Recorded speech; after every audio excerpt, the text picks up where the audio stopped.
You ask Tiger to solve. This deals with linear equations with one unknown. The final result is x equals 11. Let's solve it step by step. Simplify the expression. Expand the parentheses. Simplify the arithmetic. Expand the parentheses. Multiply the coefficients. Simplify the arithmetic.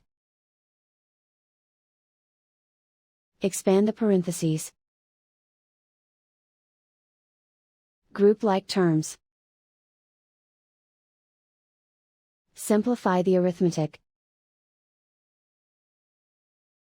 Group all constants on the right side of the equation.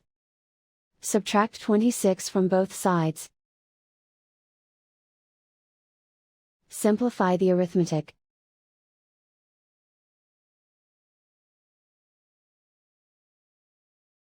Isolate the x. Divide both sides by -4.